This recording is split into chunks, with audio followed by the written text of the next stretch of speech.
his brilliant career than his son, Jobe. Hi, Jobe. Hey, how are you? I've been on the massage table. I've just woken up. Sorry. Fell asleep. Sorry. You've woken me up. You're turning the tables on me here. You're asking me the questions. I know. I know. You put a lot of research into this, I can see. Yeah, it's going to be interesting. I think I know you pretty well. Dad, yes. Nice to see you. Yeah, no, it's great to be part of your show, Joe. Thank you for being a guest. I didn't realise you had your own show. There's a lot of things about my life you're unaware of. Now, I'm going to interview you about some memories of your football life. Right, I'm looking forward to this. Because I know it in great detail because you used to sit us around the kitchen table and make us recount all your highlights and your disposals and goals like that. Because, okay. Well, it was either John and Betty books or it was AFL video, so you always chose the video. That's true. Now, you started from Dimboola in the Wimmera, and you left Dimboola at 14 years old? 15. 15 years old. How did that start? How did you get from Dimboola to Essendon? In a car. Yeah. We could do this the whole time. We could. I played schoolboys footy the year before, and then I got a letter from the Essendon Football Club late in 1976 inviting me to a training session the following year.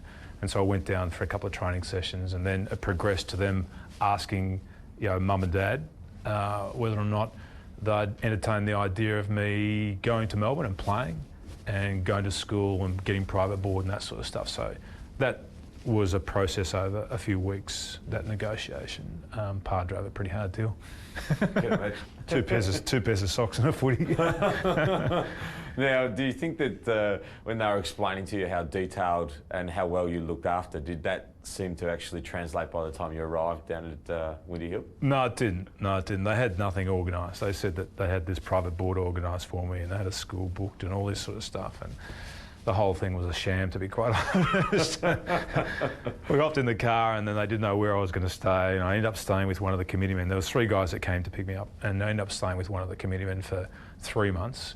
He'd recently been divorced, so it was only he and I in the big house together, overlooking St Bernard's College. And I didn't always get to school on time, and I had to do my own washing, I had to do my own cooking, all that sort of stuff. So it wasn't really ideal. And then I went and lived with my brother, Larry, and I think Mark might have been living in the house at the time. There was about 8 blokes, and there wasn't a room for me, so I ended up sleeping in the dining room and going to bed while they were all still up watching TV. Fantastic. It was a great living arrangement. Good preparation for Absolutely games. Perfect, yeah.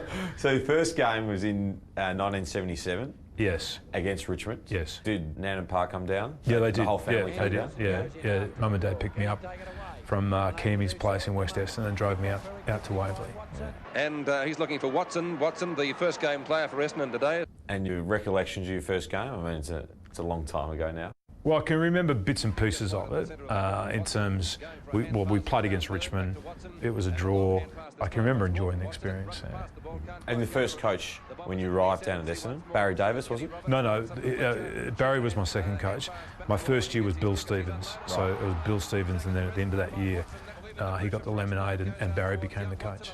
And then in 1981, Sheeds arrived? Yes, Hurricane Sheeds. Hurricane Sheeds.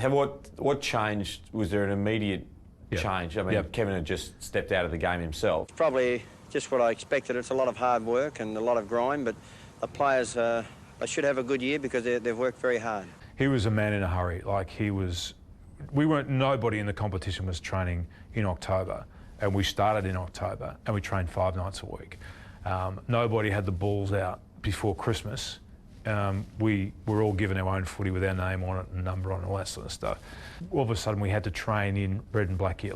There's silly things to be talking about now, but nobody did. Everyone just trained in their old T-shirts and whatever.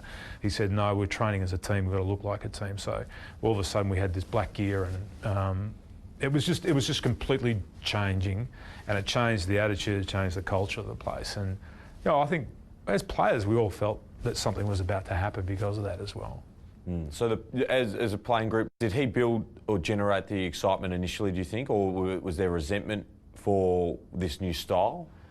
I think there's more fear in the early part of it. Not so much excitement, just fear that what's this bloke going to ask us to do next? It was just, training was torturous. We'd never experienced anything like that before. You've got to remember, before that year, we were starting our pre-season in February. I was going back to training, pretty much when I was starting school. We were just hoping it wasn't going to last long. He wasn't. We were all going to outlast him. None of us did. McClure from the back, skipping over well as Watson. Watson racing into goal, shoots, and has put it through. Within that period and the next couple of years, there was some huge rivalries that were developed, in particular with Hawthorn. Yeah. Did you sense a game or a period of time where you thought, hang on a minute, these are the guys, and we've got a really big rivalry here. This is sort of an intense dislike for each other. I think it built slowly, Joe, because there are a lot of. If you go back now and piece it together, there are a lot of separate incidents that took place. Watson's been down and Wood running from behind might square it up.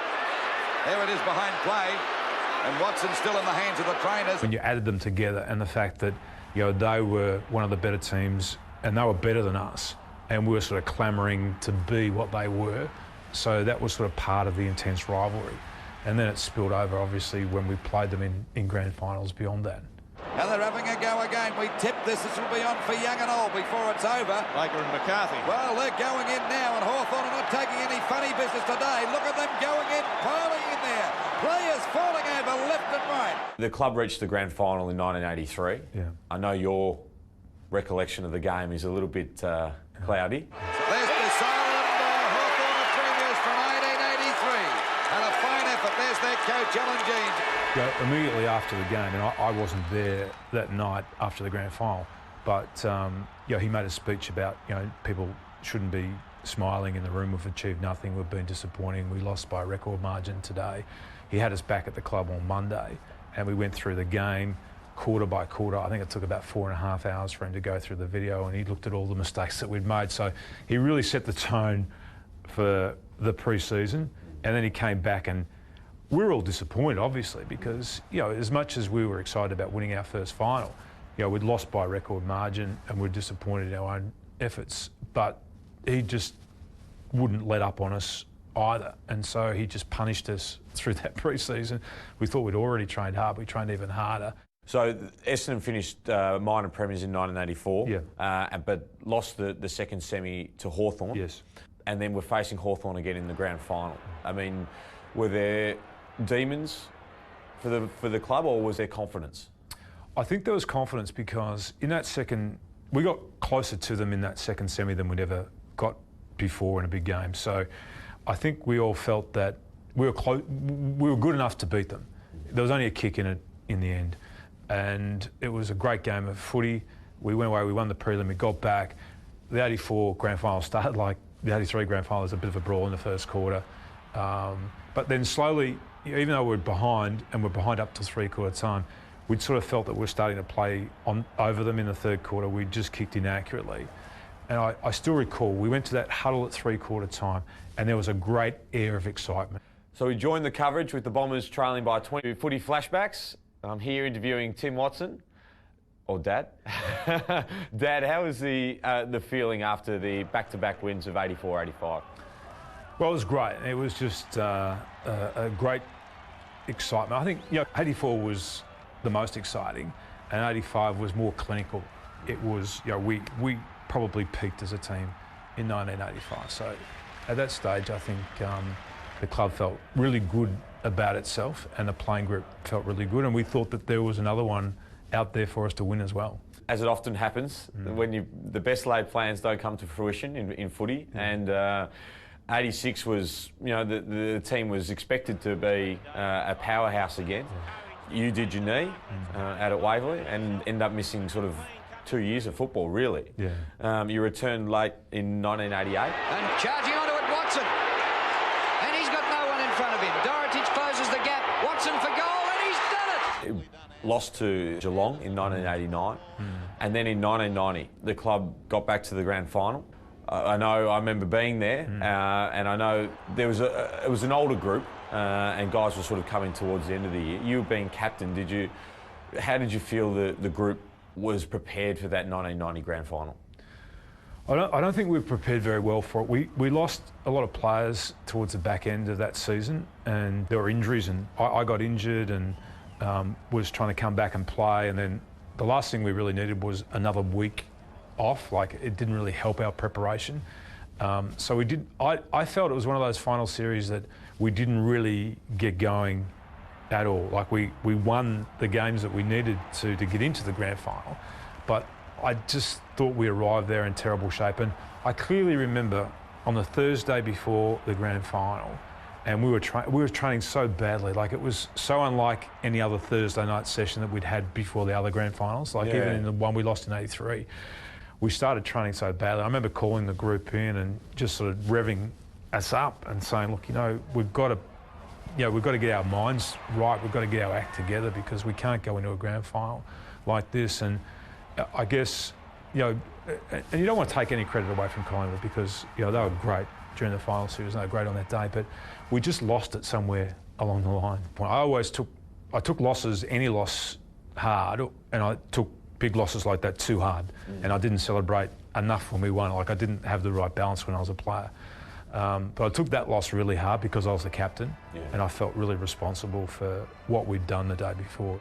What changed 12 months later? Because you decided that you didn't have any more in you. Well, I had sort of like a hamstring tendon injury, and it was making it difficult for me to train the way I had to train really hard. I knew that as my own body. You get to know your own body really well. I had to train really hard to be able to perform, and I couldn't do that. And the nights that I needed to. So, and I thought I was over it, and I had a break after the '91 season, and then I started training, and then it started coming on again. And I thought, I just don't want to go through this again. I'm finding it hard mentally to get up and play. So I was meeting with the president and about a new contract. I got into the contract talks, and I said, look, I have to be honest, I don't have the desire to continue playing. So you stepped away from footy for 12 months and went into the media. Yeah. At half time, Mickey Malthouse rushed in to the rooms. He went around to each player individually and spoke to them, urging them on. I remember being down at the farm down at Glenmaggie, and you said to me that you were thinking about coming and playing back again, and I was really excited about it.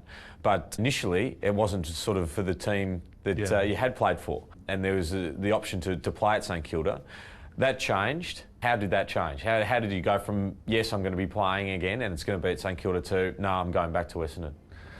Well, it really changed because Essendon came to me when they found out that St Kilda were thinking about drafting me in that pre-season.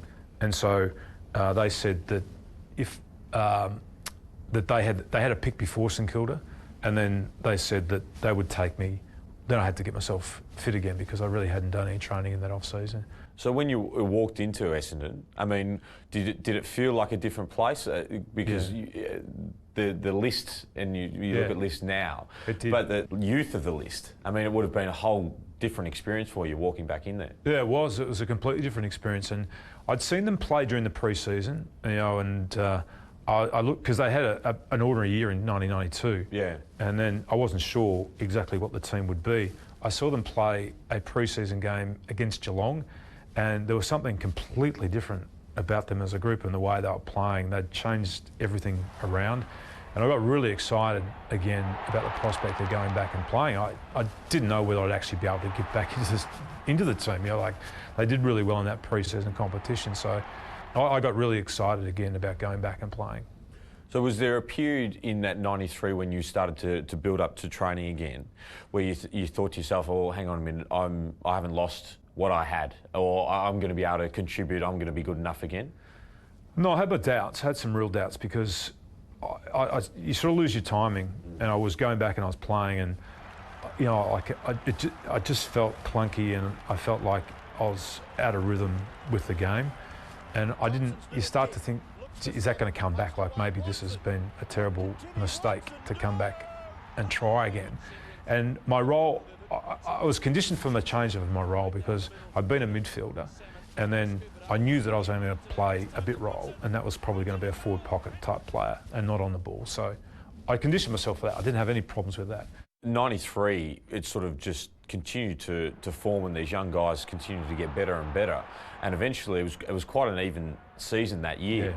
But eventually, the club found itself in a first final against Carlton on a Friday night, with the opportunity to go through and have a week off. Now it was a really close game. I think we ended up losing by 4 points, or a really tight game. The next week, West Coast came over, who were the reigning premiers, but beat them over here at the MCG, and then Adelaide, who had played and beaten Hawthorn over in Melbourne, and played and won their second final as well, playing them in a preliminary final at the MCG with an opportunity to go to a grand final again. Didn't start the way that everyone would have liked, and at half-time we're down by 44 points. I mean, where did you feel then and there that it was over? I don't think you ever allow yourself to think that it's over. Like, still, when there's a half a footy, like, you're a long way down.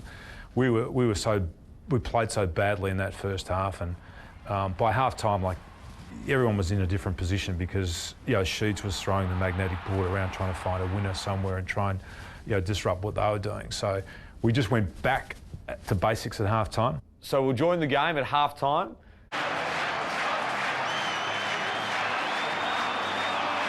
That is an incredibly exciting game. I remember being there. We nearly lost you that day, actually, didn't we? I think so. Pa said that you nearly took off and went over the top of the stand, the northern stand, in the last quarter. I think I almost packed up my bags and left at half time. Lucky I didn't, because the week later I went to a grand final and watched you win your third premiership. Yeah. How was the feeling after that Adelaide game? Well, it was amazing after that Adelaide game, and I think you've experienced those sort of come from behind wins. There's nothing quite like being down by a lot and then getting over the top of a team. And we had a function that night as well. And it was really, Bruce Hamerson, the late Bruce Hamerson, was a great Essendon man. He put on this massive turn at his place. And all the players started leaving at about 9:30, 10 o'clock because they thought that it was late enough, for a Saturday night before a grand final. And he was left sort of thinking, hang on, what am I doing? I put all this on and no one's staying. Where's Vander?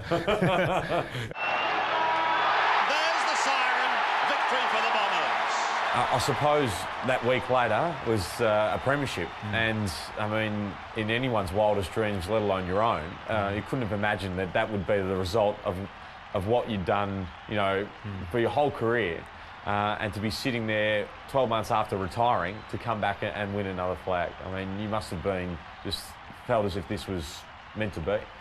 Yeah, it was extraordinary. It was surreal in a lot of ways, and I think because I was an older player too, I probably understood the meaning of it more so than some of the young players. I really loved how excited they were as young players, and they were starting out their career because so many of them were in their second year of their career. Tim, you could have been sitting on the boundary line watching with me again this year. Is it better out there or what? I haven't missed you. Look, I played a very small role on that day because I was just terrible in the grand final. I had one possession, I think so. But I enjoyed it as much as any other flag that I'd ever been a part of. Played the 94 season and was injury interrupted, but retired at the end of 94. Yeah. It is the final day, and to know that you're going to the football as a member of a team for the last time, and you do feel sad about that. At the end of 1998, you were appointed the coach of St Kilda.